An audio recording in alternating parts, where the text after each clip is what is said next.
Halo Mario Booster, selamat datang kembali di channel Mario Angelo. Episode ke-8 Tira alias episode finalnya sudah bisa kalian tonton di Disney Plus Hotstar, yang dimana ini adalah episode terakhir dari perjalanan suci untuk mengoleksi semua para naga yang ia kumpulkan untuk melawan Haikal Prabaswara yang akan menjadi villain utamanya.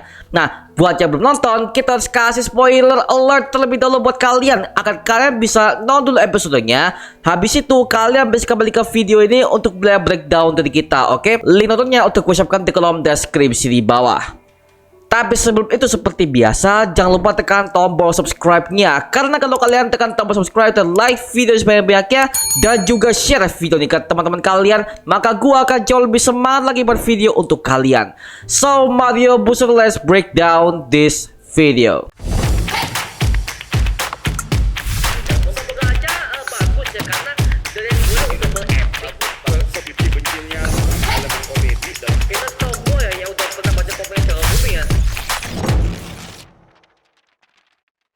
Episode ke-8 diawali dengan Haikal Prabaswara yang bertemu dengan Widya untuk memberikan naga biru itu kepadanya. Lalu Widya menolaknya dan berusaha untuk mengusir Haikal dengan cara menodongkan pistol itu di kepala Haikal. Tapi karena Haikal yang udah punya kekuatan naga berbeda dalam tubuhnya, maka dia bisa memerintahkan Widya untuk membuatnya tunduk kepadanya. Nah, Suci yang tahu akan hal itu langsung menghantam kepala Haikal menggunakan tabung apar dan kabur bersama Widya dan juga Krishna yang sedang terbaring lemas. Lalu akhirnya Haikal mengamuk dan membuat satu rumah sakit Grand Cakrawala itu menjadi sangat-sangat kacau. Nah, di sini ada sebuah Easter egg dari nama rumah sakit Grand Cakrawala ini, yang dimana nama Cakrawala ini adalah salah satu Easter egg kepada lagu Virgo and Sparklings versi webtoon yang sudah diaransemenkan oleh Bumi Langit sendiri di kanal YouTube mereka yang berjudul Menggenggam Cakrawala. Setelah itu, Suci dan Widya berhasil membawa Krishna kabur dari amukan Haikal yang sudah membuat satu rumah sakit itu menjadi kacau. Dan betapa terkejutnya kalau Maudie dan ibunya sudah melihat aksi brutal Haikal yang telah mengamuk di rumah sakit itu, dan dia masih berstatus sebagai buronan. Nah, ini adalah callback kepada episode ke-7 yang dimana Haikal sudah ditetapkan sebagai tersangka utama di balik kasus pembunuhan Gun Mardiono, sang calon presiden. Tapi ketika mereka hendak pergi, tiba-tiba Haikal sudah ada di depan kamar mereka dan dia menanyakan kepada Maudie di mana keberadaan Suci sekarang. Nah, Maudie yang sangat gemeteran itu akhirnya berusaha untuk bergegas pergi. Tiba-tiba Suci menelpon dia, yang dimana kemungkinan Suci sudah tahu kalau Haikal pasti akan mendatangi Maudie untuk menanyakan di mana keberadaan Suci sekarang. Nah, Haikal yang udah tahu bahwa itu adalah Suci, akhirnya Maudie memperingatkannya untuk jangan datang ke hotel tersebut, karena Maudie sudah sadar bahwa selama ini kebucinannya itu sudah terhadap orang yang salah, dan itu sudah dimulai sejak Maudie mulai disakiti oleh Haikal di episode 7 kemarin. Nah, Haikal pun langsung emosi karena dia merasa dikhianati oleh Maudie yang selama ini sudah percaya kepadanya. Nah, sebenarnya ada makna di balik kemarahan Haikal, di mana dia dari kecil gak pernah dianggap anak oleh Angkasa Prabaswara, bahkan dia dididik secara diktator oleh si Angkasa ini. Ditambah lagi gak ada orang yang peduli sama dia karena nama bapaknya yang udah sangat korup tersebut ya. Maka dari itu Haikal merasa kepercayaan kepada Maudie ini sudah dibuang mentah-mentah olehnya. Maka dari itu Haikal memutuskan untuk menyakiti Maudie dengan kekuatan rawangan naga pemimpin yang ia dapatkan dari angkasa, dan hal itu membuat Maudie jatuh pingsan seketika dan Haikal pun pergi meninggalkan mereka. Setelah itu, Widya dan Suci akhirnya mengungsi ke safe house milik Widya, yang dimana itu adalah safe house yang sama ketika Widya mengamankan Gun Mardiono dari kejaran angkasa, yang ternyata semua itu sudah dihancurkan oleh Suci yang sudah bekerja sama dengan Ilan untuk menculik Gun di episode ke-6 kemarin. Dan di saat itu juga akhirnya Widya menghubungi pengacaranya yang selama ini juga sudah menjadi tangan kanannya, yaitu adalah Martina, yang sudah menguasai Maudie untuk diantarkan ke rumah sakit, dan dia berkoordinasi dengan si Widya kalau mereka harus menjauh dari Haikal agar supaya mereka bisa aman. Tapi ada sebuah kalimat di mana Widya langsung memerintahkan kepada Martina untuk melakukan proyek Devaki, yang di mana ini adalah sebuah perintah untuk menghancurkan safe house beserta isinya, termasuk Widya dan anaknya sendiri, yang bertujuan untuk memasukkan kematian Krishna agar tidak ada pengguna naga lain yang akan mengincar Krishna ini. Nah, di sini kita highlight kata Project Devaki ini, yang di mana ini adalah sebuah Easter egg dari sejarah mitologi Hindu. Nah, dikisahkan kalau Devaki ini adalah istri dari Basudeva dan ibu dari Dewa Krishna, sama seperti yang dialami oleh Widya dan juga Krishna, di mana mereka berdua memiliki status sebagai anak dan ibu kandung. Nah, setelah Martina udah memastikan bahwa semuanya baik-baik saja, akhirnya Widya dan Suci berdiskusi untuk membicarakan masalah ini tentang semua para naga dan juga Haikal yang menjadi ancaman utama mereka. Nah, Widya pun akhirnya membuat sebuah keputusan kalau naga ratunya akan ia serahkan kepada Suci, karena dia percaya kalau naga ratunya ini bisa membantu Suci dalam menghadapi Haikal yang sudah memiliki naga pangkat tinggi juga seperti dia, yaitu naga pemimpin alias naga merah. Awalnya Suci menolaknya, tapi karena dia juga udah tahu kalau Widya akan memberikan naga itu kepada Krishna, maka otomatis Krishna juga akan tewas karena tubuhnya tidak sanggup atau tidak kuat untuk menahan naga ratu yang setinggi itu. Maka dari itu Widya mengucapkan mantra Ameru Irashami, mantra sama yang pernah dipakai oleh ibunya Widya untuk melakukan transfer naga itu saat Widya masih muda di flashback episode keempat. Nah, ketika Widya udah tewas di pangkuan Suci, setelah dia itu udah mentransferkan satu naga biru itu kepada tubuh Suci, itu adalah adegan yang sama di mana Widya yang masih remaja ini memangku jenazah ibunya yang sudah mati di hadapannya. Jadi literally ini adalah adegan yang persis banget pada flashback tersebut. Nah, ketika Widya udah tewas, akhirnya anak kecil yang tersiki oleh leak tersebut memangsanya sampai habis, yang dimana ini membuat ibunya ini shock melihat anaknya yang hilang di depannya. Lagi-lagi seperti yang dikatakan oleh Ben, jika ada salah satu naga dari ke-9 naga ini akan mati, maka ke-9 anak yang sebelumnya untuk menjadi tumbal yang gagal itu, maka leak ini akan menghabisi satu anak tersebut. Nah, setelah Widya udah mengorbankan dirinya, akhirnya safe house tersebut dibakar agar supaya Haikal tidak mengetahui lokasi tersebut dan menghancurkan semua bukti-bukti yang ada. Nah, sekarang Suci udah memiliki adik yang akan ia usahakan untuk menyelamatkannya, yaitu Krishna, sesuai dengan permintaan terakhir Widya sebelum dia meninggal. Tak lama setelah itu, di kediaman Widya diadakan sebuah acara untuk memakamkan Widya dan juga anaknya Krishna dengan kedua peti yang ada di dalam rumahnya tersebut. Nah, Haikal yang melihat itu langsung memeriksa bahwa ternyata memang benar Widya sudah meninggal. Tapi ketika dia akan memeriksa peti dari Krishna, dia tidak ada di peti, yang artinya itu adalah sebuah umpan untuk memancing Haikal keluar. Tapi tiba-tiba ibu kandung dari anak yang udah diculik oleh leak itu akhirnya menghampiri Haikal dan menanyakan di mana keberadaan Suci. Nah, di sini ada sebuah plot hole yang sangat fatal yang gua dapatkan. Dari mana si ibu ini tahu kalau Suci ada di rumah itu? Itu kan rumah Widya ya, bukan rumah si Suci ya. Kenapa si ibu ini langsung ngincer rumah si Widya ini? Nah, sebenarnya ini adalah plot hole yang gak bisa gua jabarkan. Mungkin dari kalian yang punya teori soal ini, monggo tulis aja di kolom komentar di bawah. Oke, karena gua gak bisa menjelaskan mengenai adegan yang satu ini, karena literally ini adalah plot hole banget sih. Lalu akhirnya Suci dikabarkan oleh ibu tersebut melalui telepon bahwa Suci harus datang ke desa. Kalau tidak, maka semua orang desa akan mati. Nah, sebenarnya ini adalah pesan yang disampaikan oleh Haikal melalui perintah rawangan naganya yang ia miliki agar supaya ibu tersebut dapat mematuhi perintahnya. Nah, Suci yang tahu bahwa ini adalah pesan dari Haikal, maka dia memutuskan untuk pergi ke desa itu. Tapi sebelum itu, Suci mendapatkan sebuah kabar dari Martina kalau Krishna sudah dapat kamar VIP dan jadwal operasi untuk Krishna, yang dimana ini adalah jalan tepat untuk menyelamatkan Krishna dengan cara medis. Pada malam harinya, Suci akhirnya sampai ke desa tersebut. Dia mendengarkan sebuah siaran radio yang mengabarkan kalau Angkasa Prabaswara dan Gun Mardiono yang mereka berdua itu udah meninggal ya, akhirnya memaksa pemerintah untuk membutuhkan jadwal pilpres di tahun depan, karena memang capres yang ada di situ sudah meninggal semua karena konflik ke-9 naga ini. Dan juga ada sebuah siaran yang memberitakan kalau Widya Laksono meninggal untuk menyusul kematian kekasih gelapnya, yaitu Gun Mardiono. Pramono. Dan hal ini diketahui oleh istri sahnya Gun, dan dia menolak untuk berkomentar mengenai soal itu kepada para media. Nah, tentu saja hal ini mengarah kepada episode 4 hingga ke episode 6, yang dimana ketika Gun sudah berfoto bersama dengan Widya dan juga ada keluarganya, dan dia merasa risih sehingga dia nggak pengen berkumpul bersama dengan keluarga Gun. Dan hal itu diakhiri dengan kematian Gun di tangan Haikal atas perintah angkasa. Wow, sungguh tragis sekali ya.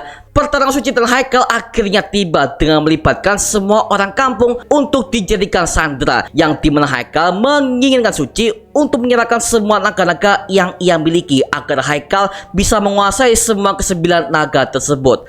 Tapi sebelum mereka bertarung, Haikal memerintahkan semua warga kampung untuk membakar diri mereka sendiri dengan raungan naga pimpin miliknya. Nah, Suci yang melihatnya akhirnya iba dan langsung berusaha menyerahkan dirinya kepada Haikal. Sampai pada akhirnya Haikal membebaskan warga kampung dan dia mengambil lontar naga tira itu untuk ia bacakan mantra Amiru Irasami itu kembali.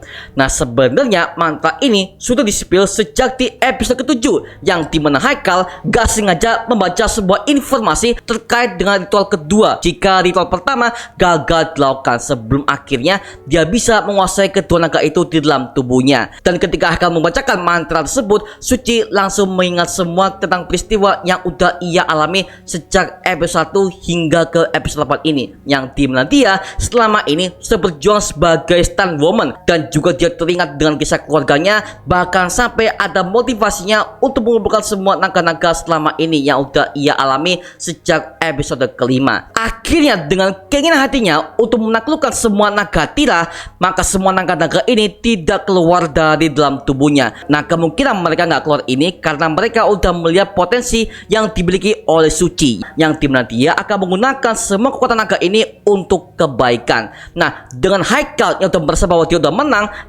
tidak semudah itu Ferguson. Panik gak? Panik gak? Panik gak? Panik lah, masa enggak? Suci yang bangkit akhirnya bisa melawan Haikal, sambil ada sosok Leak yang langsung muncul dan mengembalikan semua orang dan anak-anak yang udah ia maksud sebelumnya, termasuk ada Ben di sana. Akhirnya dengan kekuatannya sangat luar biasa, Suci bisa mengalahkan Haikal dengan cara menusuk leher Haikal dengan menggunakan pisau. Sampai pada akhirnya kalau pemberian hilang di leher Haikal akhirnya terlepas dan menyebabkan Haikal tewas di tempat. Sampai pada akhirnya Suci bisa menerima kedua naga itu dari tubuh Haikal, yaitu adalah naga pemimpin dan juga naga milik Rahadi, yang dimana mereka berdua langsung masuk ke dalam tengkuk leher Suci di sana. Nah, ini ada banyak banget yang bertanya, kenapa masuknya naga-naga ini gak dari mulut seperti para pengguna naga yang lainnya? Nah, itu dikarenakan Suci memiliki naga kutukan dan dia gak pernah melakukan perjanjian kontrak naga tira seperti para pengguna naga ini lakukan ketika di tahun 1986 silam. Maka otomatis semua naga kontrak yang udah ia terima ini akhirnya masuk ke dalam tengkuk lehernya, karena kutukan naga tira ada di tanda tersebut ya, dan tetap akan mengancam Suci hingga belasan hari kemudian. Tapi sebelum kita akan masuk kepada endingnya, ketika Suci dan Haikal akan bertarung, kan semua lontar naga tira ini udah berserakan ke tanah ya, yang dimana hal itu membuat kita bertanya-tanya, apakah lontar ini akan dibiarkan begitu aja? Menurut gue sih enggak ya, karena itu adalah petunjuk yang berbahaya bagi semua orang yang tahu soal naga tira. Nah, kemungkinan Suci dan Ben akhirnya mengumpulkan semua lontar naga tira ini dan mereka simpan sendiri agar tidak jatuh ke tangan orang yang salah. Karena kata Ben, ini adalah lontar naga tira yang selama ini ia cari berdasarkan informasi dari yang ia terima dari Nara di episode kelima kemarin. Terus lontar dijaga oleh naga pink itu adalah lontar apa ya? Nah, kemungkinan lontar yang sudah berupa buku ini yang dimiliki oleh angkasa sebelumnya, ini adalah sebuah naskah yang sudah ditranskripsikan yang lebih lengkap. Dan yang menarik adalah akhirnya Ben bisa makan mie yang sudah ia idamkan sejak di awal series. Karena selama di series tira ini, Ben ini nggak bisa makan mie semenjak dia itu udah mengajak Suci untuk mengintai Deyo yang memiliki kekuatan naga di dalam tubuhnya. Bahkan sampai mereka berdua masuk ke dalam inti permasalahan ke-9 naga ini. Itu aja Ben gak bisa makan mie dengan tenang, bahkan dia gak pernah makan sedikit pun, Pak. Nah, akhirnya di final episode ini Ben bisa makan mie dengan tenang. Nah, ini menandakan bahwa mereka sudah menyelesaikan kisahnya dalam season pertama ini, dan itu akan dilanjutkan ke kisah mereka berdua nanti, yang dimana Ben dan Suci akan memburu sisa keempat naga yang masih misterius ini. Nah, hal ini diketahui oleh Suci berdasarkan informasi yang diberikan oleh Martina dalam ending series ini ya, yang dimana Suci diperintahkan untuk membunuh ayah kandung Krishna, yang dimana awalnya gua pikir bahwa si Krishna ini adalah anak kandung dari angkasa di luar nikah. Well, ternyata salah ya. Ternyata dia adalah anak dari Menteng, yaitu salah satu pengguna naga, yang dimana dia adalah pemilik naga silver atau putih. Nah, dalam edisi ini ada Menteng sang pengguna naga silver, dan juga ada Alam Syah sang pengguna naga biru tua, dimana mereka berdua berkumpul di sebuah gedung kosong untuk merencanakan penyerangan kepada Suci sang pengganggu ritual, yang dimana sekarang Suci akan mengincar keempat pengguna naga yang lainnya. Akhirnya terungkap sudah bahwa Menteng adalah ayah kandung Krishna dan juga suami sah dari Widya. Tapi masalahnya, kenapa foto dia itu nggak pernah ada di rumah Widya? Nah, sebenarnya petunjuknya sudah kita dapatkan di episode 8 ini, di mana Widya menganggap bahwa semua pengguna naga yang udah melakukan ritual itu selain ibunya, mereka semua adalah orang jahat, termasuk dengan Menteng ini. Mungkin di masa lalu Widya udah tahu kalau Menteng suaminya adalah salah satu pengguna naga, dan bisa dibilang wajahnya sangat muda banget, alias mungkin saat itu Menteng masih remaja ketika melakukan ritual itu di tahun 1986. Nah, sebenarnya wajahnya sudah tampak jelas ketika di adegan behind the scene episode 4 di Disney Plus Hotstar, di mana ada tampang dari Menteng dan juga Alam Syah yang sangat jelas. Jadi kalau kita lihat dalam foto ini ya, dia kemungkinan masih sangat remaja ya, dan juga seumuran dengan Widya juga. Nah, kemungkinan keterlibatan Menteng di situ itu adalah ajakan dari angkasa untuk memiliki kekuatan super dari para kesembilan naga tersebut. Jadi ya, kemungkinan Menteng dan Alam Syah serta ketua naga yang lainnya akan menjadi villain yang merepotkan untuk Suci dan juga Ben yang sedang mengincar mereka berempat. Nah, kita tahu kan kalau kesembilan naga ini memiliki kekuatan dan juga kemampuannya masing-masing. Dan sekarang kita akan mencoba untuk recap kelima naga ini apa aja kekuatan mereka dan juga apa kemampuan mereka di setiap masing-masing pengguna ini. Yang pertama itu adalah naga pemimpin alias naga merah, yang dimana naga ini punya kekuatan raungan naga yang bisa memaksa semua korban-korbannya untuk menuruti perintahnya secara sadar, serta bisa menyebutkan api merah yang berbahaya. Dan naga ini dahulunya dimiliki oleh angkasa Prabaswara, lalu akhirnya diturunkan kepada Haikal anak angkatnya. Yang kedua adalah naga kuning, yang dimana naga ini punya kekuatan lompat tinggi dan juga lincah dalam bergerak, dan naga ini dahulunya dimiliki oleh England. Yang ketiga adalah naga hijau, yang dimana naga ini punya kekuatan kelincahan dalam bergerak dan dapat terbang, dan naga ini dahulunya dimiliki oleh Rahadi, suami dari England dan ayah kandung Haikal Prabaswara. Yang keempat adalah naga ungu, yang dimana naga ini punya kekuatan penyembuh yang sangat ampuh dari luka tusukan, kecuali luka bakar dan juga luka tembak tentunya ya. Dan naga ini dimiliki oleh Theo dulunya. Yang kelima adalah naga ratu alias naga biru muda, yang dimana naga ini punya kekuatan imun yang sangat tinggi, yang dimana penggunanya tidak dapat merasakan kelelahan dalam beraktivitas tanpa tidur sekalipun. Dan naga ini dahulunya dimiliki oleh ibu kandung Widya, lalu akhirnya diturunkan kepada Widya Laksono sampai kematiannya di episode ke-8 ini. Nah, sekarang sisa 4 naga yang belum diketahui, yaitu ada naga biru tua, naga silver, naga orange, dan juga naga pink alias naga penjaga. Nah, sekarang kita akan coba berteori mengenai kekuatan keempat naga ini yang akan muncul di Godam dan Tira ataupun di Tira season 2 nanti ya. Yang pertama itu adalah naga biru tua milik Alam Syah. Nah, kemungkinan naga ini punya kekuatan mengeluarkan angin topan yang sangat besar. Dan ini gua dapatkan dari sejarah mitologi naga dari zaman Romawi kuno, yang dimana naga bisa mengepakkan sayapnya untuk menghancurkan semua yang dilaluinya dan akhirnya menghasilkan angin topan yang sangat besar. Nah, kenapa harus biru tua? Nah, kemungkinan biru tua ini melambangkan langit yang gelap, dan sering sekali seekor naga bisa mengepakkan sayapnya di malam hari di tengah kegelapan. Yang kedua adalah naga silver alias naga putih milik Menteng alias ayah kandung Krishna ini. Nah, kemungkinan naga ini punya kekuatan bisa membuat sebuah perisai alias perlindungan diri terhadap musuh-musuhnya. Dan ini juga ada dalam sejarah mitologi Romawi kunonya, bahwa seekor naga mempunyai sisik yang sekeras baja dan tidak dapat ditembus oleh pedang sekalipun. Yang ketiga itu adalah naga pink alias naga penjaga milik orang yang telah mengambil cincin Godam dan juga menjaga lontar naga tira. Nah, kemungkinan naga ini memiliki kekuatan dapat membuat tubuhnya menghilang alias invisible, karena hal ini juga ada dalam sejarah mitologi Romawi kunonya, yang dimana seekor naga bisa membuat dirinya menghilang di tengah kabut dan juga asap tebal agar supaya para musuhnya tidak dapat mengincarnya. Yang keempat itu adalah naga orange alias naga jingga, yang dimana pemiliknya itu adalah perempuan misterius setelah England dan juga ibu kandung Widya, yang dimana kemungkinan kuatannya adalah dapat memiliki tebasan cakar yang sangat cepat dalam menyerang musuh-musuhnya. Dan ini juga ada dalam sejarah mitologi Yunaninya, dan ada alasannya kenapa naga ini memiliki warna orange di sekitaran tubuhnya, karena warna orange ini diperankan sebagai api di sekujur tubuhnya. Jadi ketika naga itu akan dikepung oleh berbagai macam musuh, maka dia akan menebas mereka semua dengan membantai mereka dengan cakar naganya yang sekeras baja.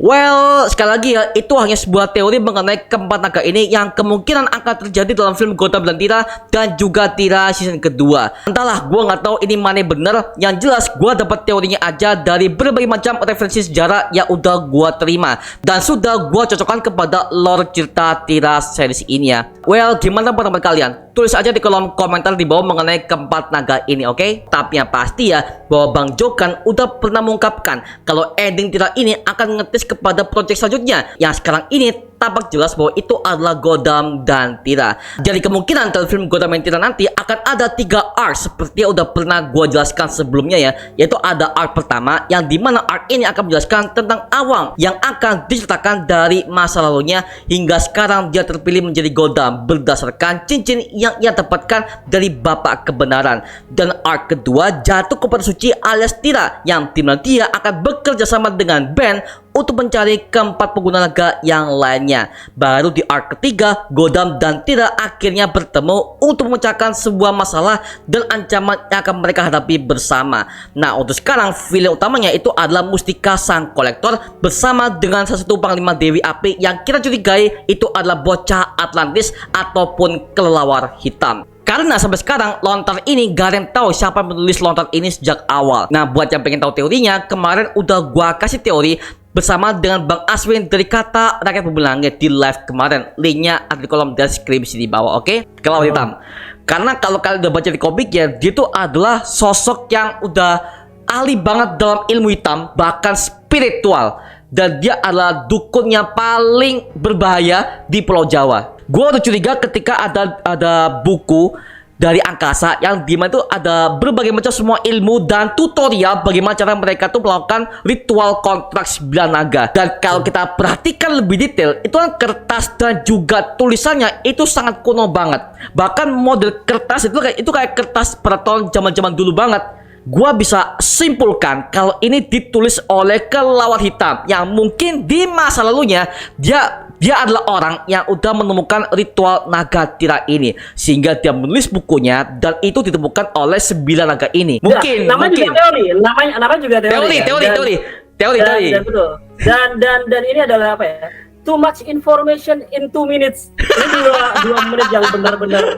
Dalam post credits-nya, Suci diberikan sebuah kode akses oleh Martina untuk ia cari sendiri, yang dimana ini adalah tanggal lahir dari ibu kandungnya, lahir pertanggal 9/7 tahun 1965, yang berarti tanggal 9 Juli tahun 1965. Nah, sebenarnya tahun 1965 ini adalah tahun yang sama di mana sang kreator si Putri Gua Hantu, yaitu bernama Ganesh TH, pertama kali merancang komiknya mengenai tema jagoan silat itu, yang dimana ini akan menjadi foreshadowing kepada next project BCU yang sedang digarap oleh Bang Timo Cahyanto, yaitu si Buta dari Gua Hantu, yang kabarnya akan diperankan oleh Iko Uwais. Nah, ketika Suci udah mengakses kode itu, akhirnya dia membuka sebuah ruangan rahasia di dalam rumah Widya, yang dimana ada kostum lamanya si Widya yang udah pernah ia perankan dalam film jadul yang disukai oleh Suci, yaitu adalah film Koar. Dan kostum inilah yang akan menjadi pacuan Suci untuk menjadi seorang jagoan yang bersiap untuk mengalahkan mengalahkan semua para penjahat kelas kriminal, dan juga misinya adalah untuk mengincar sisa 4 pengguna naga yang lainnya yang masih berkeliaran. Tapi yang menjadi pertanyaan sekarang adalah kenapa keempat naga ini nggak masuk kepada konflik utama di tirasasi ini? Kemungkinan keempat pengguna naga ini sudah berpisah ke berbagai macam kota, alias mereka berada di luar Jakarta, atau mungkin mereka masih berada di Jakarta tapi hanya mereka itu nggak mau keluar aja karena mereka itu takut kepada angkasa ini. Entah alasannya apa, well, kita akan nantikan di next project Bumi Langit selanjutnya, oke? Dan dalam ending ini kita bisa melihat bahwa semua akses dan juga harta warisannya ia serahkan kepada Suci dan juga Krishna. Dan ini adalah Easter egg kepada masa depan Tira, yang dimana dia akan menjadi vigilante yang sangat kaya dengan melibatkan semua kekayaan dan juga persenjataan berat yang akan Suci gunakan untuk melawan para penjahat yang ada di kota Jakarta. Dan itu juga udah sesuai dengan materi aslinya. Karena di komik maupun di novel Wattpad-nya, Tira ini adalah jagoan yang sangat kaya raya dan merupakan anak dari pengusaha terkaya di Indonesia dari ayah dan juga ibunya. Jadi well, kemungkinan di next project Tira season kedua ataupun di Gotham and Tira, Suci akan menjadi seorang yang sangat kaya karena dia udah diberikan warisan yang sangat banyak oleh si Widya Laksono demi menjaga Krishna anaknya. Wow, jadi kemungkinan bakal lebih kaya ya Suci ya. Anjir lah, akhirnya Suci udah nggak kiri lagi nih. Siap-siap. Oke, itu cuma mengenai breakdown detail dan juga Easter eggs mengenai Tira episode 8 ini.